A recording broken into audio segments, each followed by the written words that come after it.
11వ అధ్యాయం సాంఖ్యయోగము. సాంఖ్యం అంటే జ్ఞానము. జ్ఞానానికి మించిన వస్తువు లేదు అంటే నిరాకారము.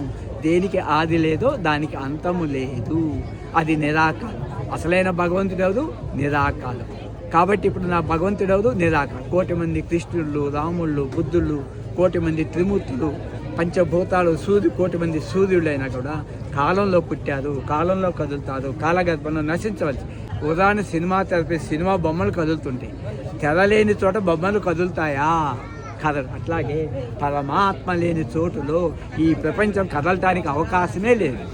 ఉదాహరణకి ఈ దేహము భూమిని మొత్తం నాకు ఇచ్చేస్తాను, దొంగతనం చేశాను భూమిని. నేను బర్త్ ఉంది, భూమికి బర్త్ డెత్ ఉంది కాబట్టి ఈ దేహం చచ్చిపోతుంది, భూమి చచ్చిపోతుంది. సూర్యుడిని కూడా దొంగతనం చేస్తాను, 500 కోట్ల తర్వాత సూర్యుడు కూడా చచ్చిపోతాడు. సూర్యుడిని కూడా ట్రావెల్ చేస్తాం, కానీ ఎక్కడికి ట్రావెల్ చేసినా ఆ నిరాకారంలో ట్రావెల్ చేయాల్సిందే తప్ప సినిమాలో ఎంతమంది ట్రావెల్ చేసినా తెరలోనే ట్రావెల్ చేయాలి, తెరలోనే ఉంటారు, తెరలోనే అంతమైపోతారు. కాబట్టి నువ్వు ఎన్ని మాయలు చేసినా పరమాత్మ మాయనే సృష్టించి మాయాతీతుడయ్యాడు. అందుకని ఈ ప్రపంచం మాయా. మరి గార్డెన్ నిధులు నేను నిరాకారమేగా. 2 నిరాకారాలు ఉంటాయి చెప్పండి. గార్డెన్ నిధులు నిరాకారము, మళ్ళీ కృష్ణుని ప్రార్థించండి, అక్కడ ద్వైతము. ప్రార్థిస్తే గార్డెన్ నిధులు నువ్వు ప్రార్థించలేవు కాబట్టి అది అద్వైతము. ఏకమేవ అద్వితీయో బ్రహ్మ. జ్ఞానం అంటే 3 కాలాల్లో ఉండాలి. భూతకాలంలో ఉండాలి, భవిష్యత్తులో ఉండాలి, వర్తమానంలో ఉండాలి. భూతకాలంలో లేక భవిష్యత్తులో ఉండగా మధ్యలో కనిపించి మాయమేదే ఈ ప్రపంచము. మాయ ప్రపంచం లేదనకూడదు, మధ్యలో కనిపించి మాయమైపోతుంది, సత్యం కాదు, టెంపరరీ. కాబట్టి ఈ సృష్టి పుట్టకముందు నిరాకారం. పంచభూతాలకి ఇంత శక్తి ఉంటే మరి పరమాత్మకి ఎంత శక్తి ఉంటుంది?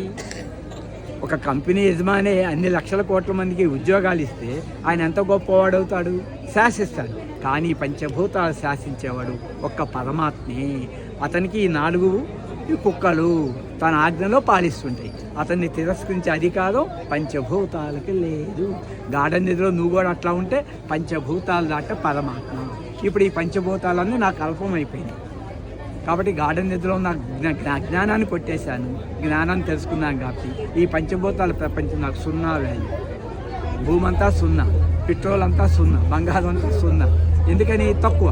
అందుకని ఈ ప్రపంచం నాకు 5 రూపాయలు, నేను 10 రూపాయల నోటు. గతంలో నాకు తెలియదు భగవద్గీత. 10 రూపాయల నోటు, అందరం 10 రూపాయలే. అర్జున, నీకు పుట్టుక లేదు, నాకు పుట్టుక లేదు అంటే నిరాకారం. ఆ నిరాకారం ట్రావెల్ చేయలేదు, ఉంది బీయింగ్.